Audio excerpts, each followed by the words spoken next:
On a warm summer day in 1494, in the quiet Spanish town of Tordesillas, representatives of two kingdoms sat across a wooden table. There were no armies outside, no battles being fought, no complete maps of the world. And yet, they were about to divide the entire planet. A line would be drawn across the ocean. Every land discovered to the west would belong to Spain. Everything to the east would belong to Portugal. This decision was not made by a king, it was made by a pope. Pope Alexander VI. A man from a family whose name would become synonymous with corruption, ambition, scandal, power, and ruthless politics. This is the story of the Borgia family, the family that divided the world. Today, the name Borgia immediately brings to mind Renaissance Italy, Rome, poison, conspiracies, illegitimate children, and political games. But the Borgias were not Italian, they were Spanish. Their story begins in a small hilltop town called Borja, about 150 miles west of Barcelona in the Kingdom of Aragon. In the Middle Ages, many people did not have surnames as we know them. They often identified themselves by where they came from. So this family became known as de Borja, from Borja. When they later settled in Italy, the name evolved into Borgia. They were not royalty, they had no army, they had no kingdom. What they had was intelligence, education, and an extraordinary understanding of power. And it all began with one man, Alonso de Borja. Born in 1378, Alonso was the son of a modest landowner. His father ensured he received an education. Alonso studied law and then entered the church. This decision changed everything, because in the 14th and 15th centuries, the church was not just a religious institution, it was the center of politics, diplomacy, and authority across Europe. Alonso's legal mind and diplomatic skill quickly caught the attention of the King of Aragon. He became a royal advisor and a trusted diplomat, traveling between Spain, France, and Italy during a time when the Catholic Church was deeply divided by rival popes. Alonso helped negotiate unity within the church. In 1429, he became Bishop of Valencia. In 1444, he was made a cardinal. Then, in 1455, at the age of 76, he was elected pope as a compromise candidate.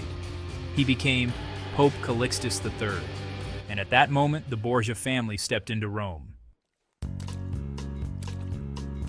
Callixtus was not remembered as a deeply corrupt pope, but, he made one decision that would really change history. He appointed his 25-year-old nephew as a cardinal. That young man's name was Rodrigo Borgia. Rodrigo, the ambition. Rodrigo came to Italy and studied at the University of Bologna. He was intelligent, charming, and politically aware. But honestly, he was not a typical churchman. He loved luxury. He loved women. He loved power. And he had one clear ambition to become pope. For decades, he waited. He built alliances. He gathered influence. He watched and learned how Rome truly worked. And he never forgot what his uncle had achieved.